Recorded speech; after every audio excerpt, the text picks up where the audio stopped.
आपसे निवेदन है, आप जिस दिन कुरान के हिंदी वर्जन को पढ़ लेंगे हाँ तो मुसलमानों के बारे में मान्यता ही आपकी बदल जाएगी। जी जो मुसलमान दिखता है वो मुसलमान नहीं है सर। अच्छा, जो मुसलमान है ही नहीं, जो दिखता है।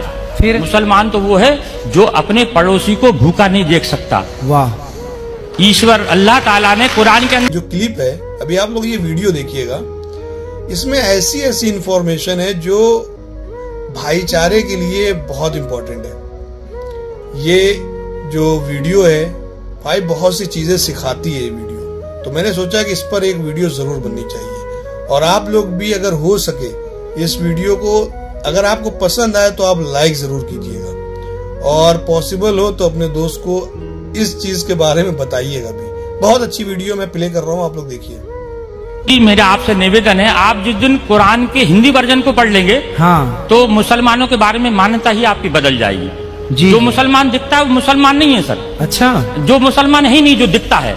फिर मुसलमान तो वो है जो अपने पड़ोसी को भूखा नहीं देख सकता। वाह। ईश्वर अल्लाह ताला ने कुरान के अंदर पढ़ा, कुरान के अंदर बताया है कि पड़ोसी नाराज में नाराज, डायरेक्ट उसने कह दिया सर। कुरान की एक आयत में है कि तेरा पड़ोसी नाराज में नाराज। जी, अगर इस बीच अगर तेरा पड़ोसी नाराज है तो तू तेरे द्वारा किया गया पूजा पाठ वो मैं कबूल नहीं करूंगा, तेरे सर से ऊपर नहीं उठाऊंगा। मतलब मानव जाति की सेवा सबसे बड़ी सेवा सबसे बड़ी कुरान में ये आइडेंटिटी है। जी जी। कुरान जो है फिर क्या, फिर ये बकरों की बलि की प्रथा। इब्राहिम अलैहिस्सलाम ने जी, जब उनने ईश्वर ने, शैतान ने उनको भड़काया जी, तो ईश्वर ने कहा कि मेरा सच्चा बंदा होगा तो मुझे नहीं छोड़ेगा। जी, शैतान से कहा मुझे नहीं छोड़ेगा ये। जी जी, आप उसके लिए बेफिक्र रहो, मेरा सच्चा बंदा है, मेरी इबादत करेगा। जी। फिर उनको औलाद पैदा होती है। हाँ इंसानी कल्ब के अनुसार स्वार्थी होता है इंसान। जी, जैसी औलाद पैदा हुई तो वो ईश्वर की आराधना में थोड़ा लापरवाही करने लगा, बिल्कुल तो भूल जाता है। भूल जाता है, क्योंकि 60 साल की उम्र में जिसको बच्चा पैदा हो उसकी कितनी खुशी होगी। बिल्कुल बिल्कुल। तो उसमें लापरवाही कर दी। शैतान ने जाके ईश्वर से कहा हाँ कि ये ईश्वर देखा, मैंने तुझसे कहा था इसको मत दे। हाँ, लेकिन ईश्वर के नहीं, मेरा सच्चा बंदा है, वो आज है, आज कल आ जाएगा वापस। जी, दुनिया नहीं आएगा तो उनके देख आएगा वापस। तो ईश्वर ने आप इब्राहिम अलैहिस्सलाम को ख्वाब में जो है एक बशारत दी कि ए इब्राहिम कुर्बानी, कहा कुर्बानी हाँ शब्द कहे। तो इब्राहिम अलैहिस्सलाम ने उस वक्त के हिसाब से 100 ऊंटों को जुबा कर दिया, कुर्बान कर दिया। 100 ऊंटों को कुर्बान कर दिया, क्योंकि अल्लाह की तरफ से कुर्बानी का मतलब होता है अपने लिए किसी चीज का त्याग कर देना। कुर्बानी का मतलब ये नहीं जानवर को काट देना। अच्छा, अपने लिए त्याग कर देना किसी चीज का, उसका नाम कुर्बानी है। अपनी बुराइयों का त्याग कर देना। हाँ, ठीक तो है। फिर इसके बाद ऐसे करके 3 दिन तक उनको ख्वाब आए।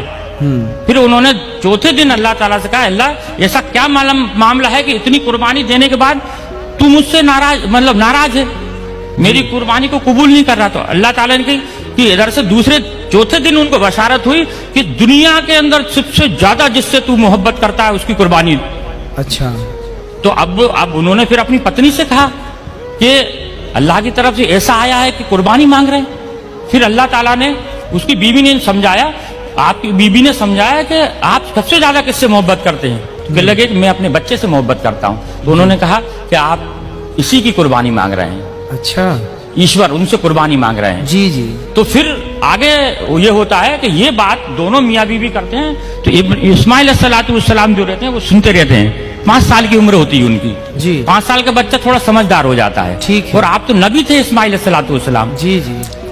तो ये बीबी से कहते हैं कि इसको नहला धुला के कंप्लीट करना, और इस एक रस्सी, कपड़ा और छुरी मेरे झोले में रख देना, और इनको नहला धुला के मैं घर में कुर्बानी करूंगा तो ये रोएगा, गड़गड़ाएगा, तुम्हारे भी आंसू बहेंगे, इसको मैं जंगल में ले जाके कुर्बान करूंगा इसको मैं। जी जी।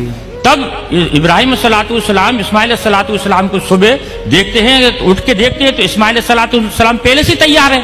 जी। उनको हो सकता है आज जल्दी नींद खुल गई होगी, इसलिए जो है खुल गई इनकी। जी। जब ये आगे, जब उनको जंगल में लेके जाते हैं, जब उनके हाथ पैर बांधने लगते हैं तो इस्माइल अलैहिस्सलाम ये कहते हैं कि अल्लाह ताला, अब्बा जान आप अपनी आंखों पे पट्टी बांध लो। जी। क्योंकि ईश्वर ने, यानी अल्लाह ने एक उनके ऊपर शर्त रखी थी कि इब्राहिम अगर तू अपनी औलाद की कुर्बानी देगा तो तेरी आंखों से आंसू का अगर कतरा भी गिर गया तो मैं तेरी कुर्बानी को कबूल नहीं करूंगा। अब बताइए सर। जी जी। एक तो शर्त लगा दी बेटी की कुर्बानी की और आंसू की। उसमें फिर आगे जाके जब वो पट्टी बांधते हैं, हाँ। पट्टी बांधने के बाद में उनको ऊपर जब छुरी फेरते हैं, जी, जब छुरी फेरते हैं तो छुरी चलना बंद हो जाती है। अच्छा। क्योंकि छुरी भी दुनिया के अंदर ईश्वर की मोहताज है। दुनिया के अंदर कोई भी, मैं आप, दुनिया की हर चीज ईश्वर की मोहताज है। ठीक है। वो ईश्वर जब तक किसी चीज को आदेश नहीं देगा, वो उसकी हिम्मत नहीं है कि वो उस पर किसी चीज पे चल जाए। जी जी। फिर जब वो जबरदस्ती फेरते हैं तो मैं की आवाज आती है सर, मैं। ये सब किताबों के अंदर लिखा है। जी जी। मैं की आवाज आती है तो देखते हैं कि मेरे बेटे के अंदर से मैं यानी घमंड, अभिमान। मैं का कुरान का मैं अगर लिखा है, मैं का मतलब होता है घमंड। जी। कि मेरे बच्चे के अंदर से मैं की आवाज आई। जी। तो वो जब कपड़ा हटाते हैं तो देखते हैं कि एक जो है भेड़ का बच्चा है जो नीचे पड़ा हुआ है और इस्माइल अलैहिस्सलाम दूर खड़े हैं। अच्छा। सिर्फ ईश्वर की परीक्षा थी वो, जी, मकसद था सिर्फ परीक्षा लेना। परीक्षा लेना। अब वो पूछते हैं, इस्माइल अल्लाह से पूछते, अल्लाह आपने एक तो ये कटवा दिया, हाँ। आपने परीक्षा ली, जानवर का क्या करना है? तब उन्होंने ये कहा था कि इसके 3 हिस्से करो, एक आप खाओ, एक पड़ोसी में बांटो और एक गरीबों को दो। फिर उन्होंने कहा कि ये वाली जो चीज है कुर्बानी, यानी ईश्वर की तरफ से दी गई हर चीज की कुर्बानी मुसलमान के लिए जायज है। तो उसकी इस चीज को, उस घटना को याद करने के लिए लोग बकरा ईद पे कुर्बानी करते हैं। बकरा खाना मकसद नहीं है, हाँ। या बकरा काटना मकसद नहीं है। जी। मकसद है सर सिर्फ उस चीज को याद करना कि अब बाप ने अपने बेटे की कुर्बानी सिर्फ ईश्वर के कहने पे दी, ये मकसद है।